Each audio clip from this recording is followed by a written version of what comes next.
Baik, saudara-saudara, eh, Alkitab itu penuh dengan nasihat, penuh dengan peringatan.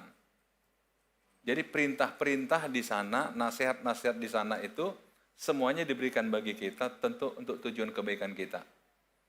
Ada orang sekitar kita yang justru merusak kehidupan kita.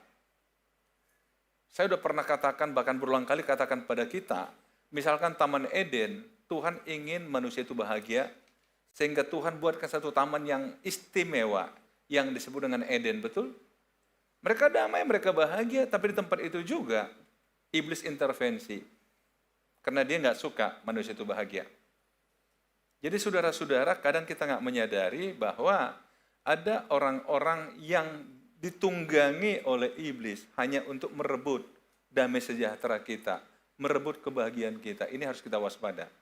Nah, salah satu hari ini adalah kita mau belajar bahaya kebodohan. Nah, saudara, kata kebodohan di sini bukan karena nilainya jelek di sekolah, bukan. Bukan karena IQ-nya di bawah rata-rata, bukan. Bukan karena dia tidak pintar bergaul, bahkan lebih pintar bergaul, saudara. Tapi kata kebodohan saya masuk di sini lawan dari kata hikmat atau bijaksana. Jadi kata bodoh di sini, saudara, kalau saya ambil bahasa Alkitab, diterjemahkan bisa dengan orang yang tidak menggunakan akal sehat. Atau bisa juga orang yang bebal. Bebal itu artinya apa? Nggak mau tahu, nggak peduli. Bahkan diberitahu juga nggak mau tahu. Atau bahasa yang populer sekarang itu di televisi, dungu. Itu masuk kategorinya di sini, saudara. Jadi berbahaya sekali kalau ada orang yang seperti ini di lingkungan kita, di sekitar kita. Mari coba kita lihat, saya akan ajak kita melihat pengkhotbah pasal 10. Setidaknya ada 3 bahayanya kalau ada orang-orang begini di sekitar kita. Yang pertama adalah di dalam ayat 1. Lalat yang mati menyebabkan urapan dari pembuat urapan berbau busuk. Demikian juga sedikit kebodohan lebih berpengaruh daripada hikmat dan kehormatan. Saudara-saudara, ayat ini sebenarnya adalah kelanjutan dari pasal 9 ayat 18. Hikmat lebih baik daripada alat-alat perang, tetapi satu orang yang keliru dapat merusakkan banyak hal yang baik. Satu orang yang keliru dapat merusakkan banyak hal yang baik. Saudara-saudara, kadang-kadang memang dalam hidup ini aneh, saudara. Kok bisa satu orang yang keliru, kok bisa satu kebodohan, tapi merusak lingkungan kita. Saudara-saudara, lalat yang mati menyebabkan urapan dari pembuat urapan. Kalau saudara lihat terjemahan lain adalah urapan sama dengan minyak. Minyak yang diramu dengan berbagai cara di masa lalu. Tapi begitu ada lalat yang mati masuk ke dalam, ternyata aroma dari minyak itu berubah. Yang tadinya wangi menjadi bau. Padahal hanya lalat yang kecil. Tapi bisa merusak adonan minyak, saudara. Demikian juga sedikit kebodohan lebih berpengaruh daripada hikmat. Saudara-saudara, coba renungkan ya. Katakanlah kita sekarang kumpul 200 orang siang ini. Biasanya 250-an sih kalau penuh ya. 200 orang. Tapi satu aja buat masalah pagi ini. Pasti orang katakan, wah kacau sekali gereja itu. Padahal cuma 1 orang. Padahal 200 orang sini baik-baik aja, betul nggak? Tapi 1 orang buat salah, orang katakan, wah kacau tuh gereja RPC. Oh kemarin ibadah, waduh kacau. Padahal cuma 1 orang yang kacau. Tapi itu bisa merusak kita semua. Bisa merusak, saudara. Nah, inilah pengaruh kebodohan, bisa merusak segalanya. Dan memang saudara lihat, kebodohan itu dia begitu agresifnya.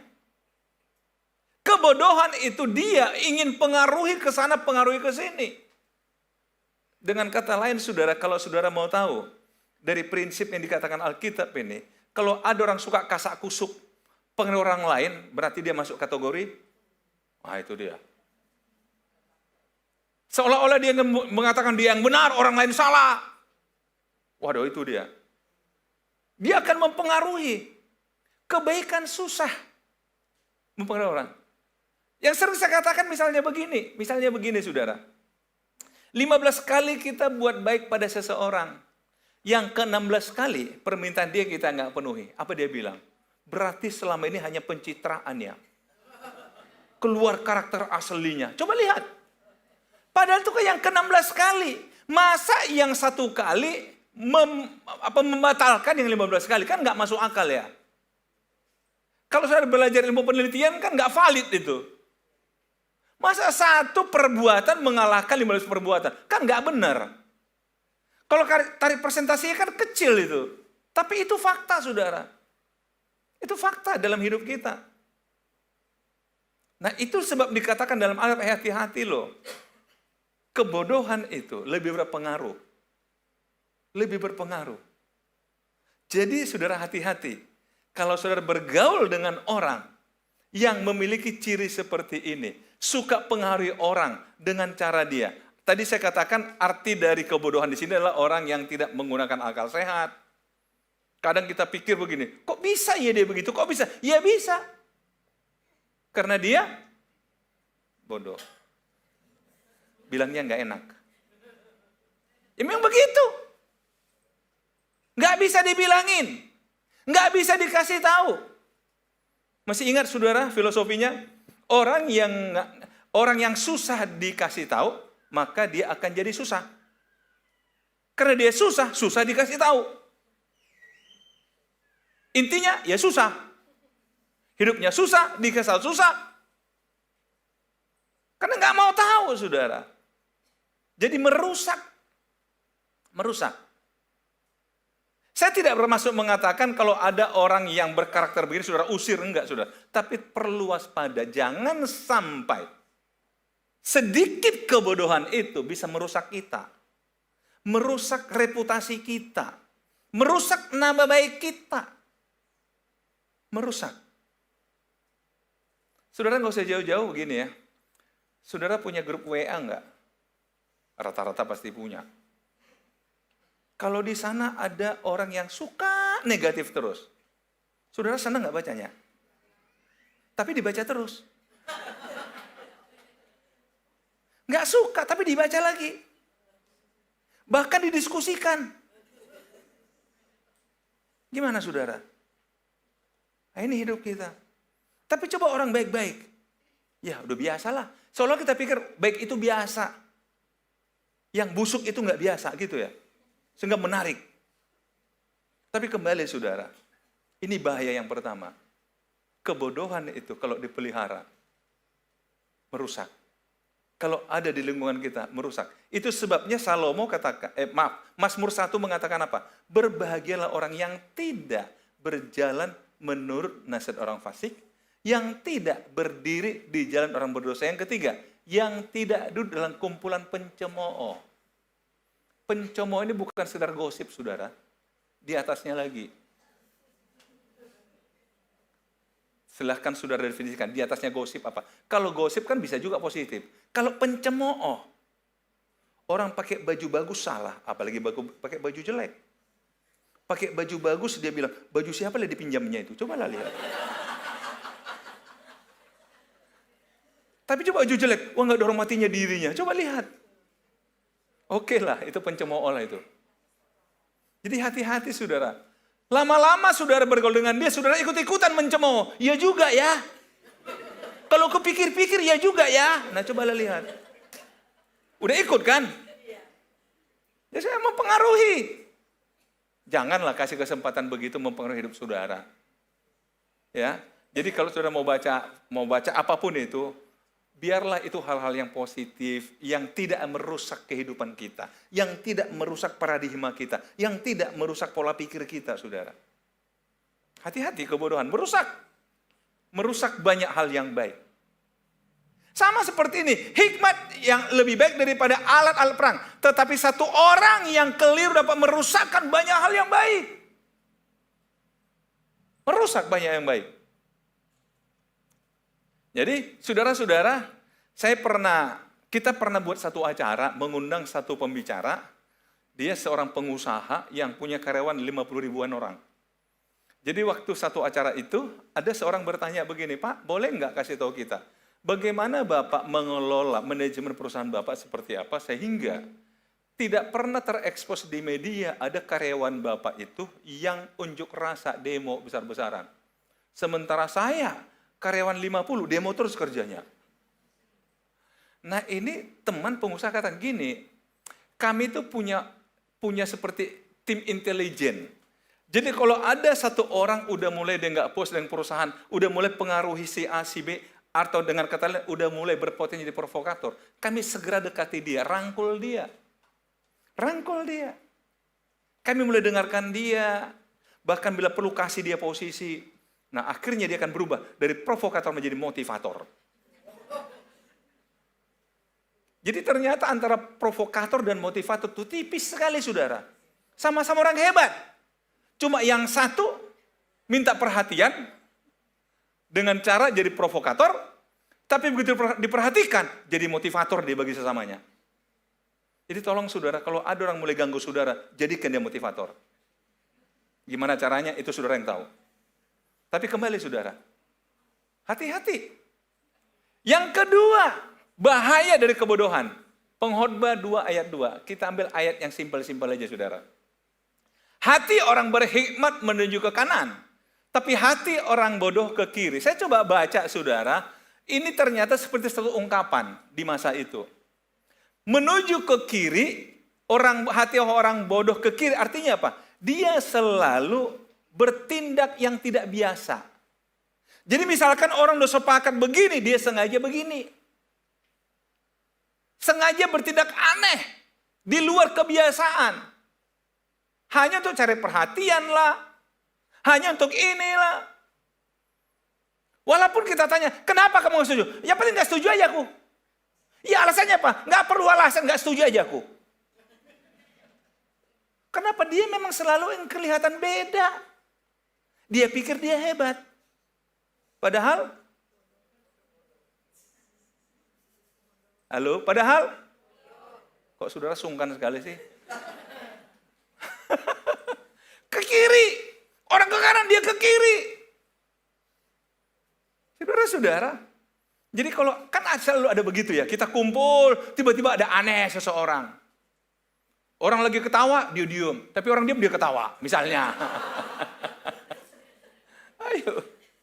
Nah kadang-kadang ada ya, saudara barangkali bisa lah menerjemahkan lebih baik lah ya. Dalam sesuai dengan kondisi saudara lah. Pengalaman saudara dengan orang-orang. Yang pasti adalah, orang berkhidmat ke kanan, dia sengaja ke kiri.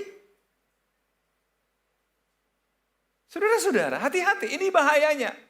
Jadi kalau kita punya teman yang kita kan capek. Mau diikuti nggak bisa, tapi diajak masuk dia nggak mau. Bagusnya diapain orang begini? Saudara-saudara, tapi itu ciri kedua, bahaya kedua dari kebodohan. Ini kata Salomo loh, Salomo itu mengamati segalanya. Berarti dia mengamati juga pegawainya atau siapapun yang dekat dengan dia. Ternyata dia temukan juga, ada juga orang yang ke kiri-kirian. Saudara-saudara, ada. Yang ketiga, tumpul pikirannya. Juga kalau ia berjalan di lorong, orang bodoh itu tumpul pikirannya dan ia berkata kepada setiap orang.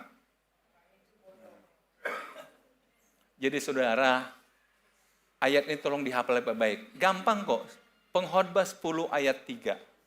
Jadi kalau ada orang katakan dasar bodoh kau, nggak usah dijawab. Berarti yang bodoh siapa? Dia. Oke, saudara. Lo ini Alkitab lo yang bilang, bukan saya lo. Saya cuma baca. Apalagi dia berdiri di jalan, teriak-teriak saudara. Bodoh kalian semua. Saya jadi bilang bodoh ya. Berarti saya bodoh.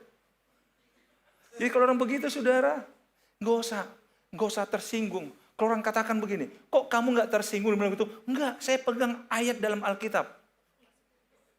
Pengkhotbah 10 ayat 3. Jadi kalau ada orang ngomong begini, bodoh kau. Wah, Bapak Alkitabiah sekali. Alkitabiah sekali Bapak. Ibu Alkitabiah sekali. Kok Alkitabiah? Bapak baca. Bapak mewakili Pengkhotbah 10 ayat 3. Makanya kamu, Alkitabiah saya. Dia baca. Kira-kira apa sikap dia? Sudah. Santai aja hidup ini ya. Jadi kalau orang bilang begitu nggak apa-apa, nggak usah marah, nggak usah tersinggung. Sebab dia sedang menggenapi ayat ini. dalam dirinya. Ya, ini tentang kehidupan, saudara. Ini Salomo loh yang ngajarin. Dia orang berhikmat. Dia orang berhikmat, saudara. Nggak usah terganggu. Kadang kita terganggu apa kata orang, saudara. Enggak, kita bukan apa kata orang. Kita apa kata Tuhan dan apa yang kita yakin tentang diri kita. Dan dari semua itu saya ingin kita buat satu kesimpulan, gampang sekali mengingat, saudara. Kalau ini ayat yang ketiga, ini ayat yang ke-10 sekarang. Jadi 10-10. Pengkhotbah 10-10. Saya jadikan ini sebagai kesimpulan untuk menghindari yang tadi itu. Lihat, jika besi menjadi tumpul dan tidak diasah, maka orang harus memperbesar tenaga. Tetapi yang terpenting untuk berhasil adalah hikmat. Saudara-saudara tahu, yang tadi kan dikatakan orang bodoh itu tumpul pikirannya. Betul kan? Sehingga dia mengatakan orang lain bodoh. Karena dia nggak menggunakan tumpul pikiran, artinya apa? Enggak menggunakan akal sehat. Nah, sekarang di sini sehat. Jika besi menjadi tumpul, saudara lihat ini literal aja, nggak usah pakai tafsiran, saudara. Besi, saya pemakan parang. Kalau saudara ingin memotong kayu dan parang saudara itu tumpul, saudara kira-kira apa yang dilakukan? Asah, berarti saudara orang berhikmat. Kalau artinya mengatakan, ya langsung aja pakai, biarpun tumpul. Nah, itu berarti harus membesar tenaga. Sama dengan? Kayaknya saudara bangun sekali hari ini. Nggak ada yang ngantuk karena bicara bodoh. Enggak, saudara memang bicaranya kayak negatif, bicara itu nggak bagus sih. Tapi ya, kita perlu lihat fakta-fakta dalam hidup ini. Saudara-saudara, kadang-kadang orang pikir, lo ngapain perlu diasah? Pakai aja lah. Pakai aja. Akhirnya hasil tidak baik, badan pegal-pegal, nggak percaya. Tolong pakai parang yang tidak tajam untuk motong kayu. Pegal lo di sini. Habis motong kena kusuk lagi. Minta kusuk. Kenapa? Pegal-pegal. Tapi coba orang bijaksana kan ambil batu asah. Asah dulu. Mungkin perlu 10 menit, 15 menit, tapi begitu nih. Tenaga nggak besar tapi selesai. Inilah mewakili orang berhikmat. Yang dikatakan pakai akal sehat, lawan dari bodoh tadi. Yang tidak menggunakan akal sehat. Yang terpenting untuk berhasil adalah hikmat. Saudara, hikmat ini nggak ada ukurannya, saudara. Nggak ada ukurannya. Kita bukan hanya menciplak apa kata orang, enggak, saudara. Bukan karena baca buku kita tahu enggak, saudara. Karena itu saudara tahu. Saya ulangi kembali, ketika Salomo dia baru saja menggantikan ayahnya sebagai raja.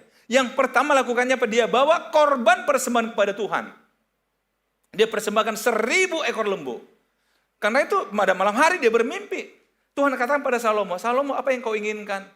Salomo mulai bercerita, Tuhan aku tahu siapa diriku, sementara ayahku Daud, dia orang yang begini-begini. Tapi saya siapa? Saya masih orang muda. Tuhan kata, jadi apa yang kau inginkan? Berikan aku hati yang paham untuk menimbang segala perkara.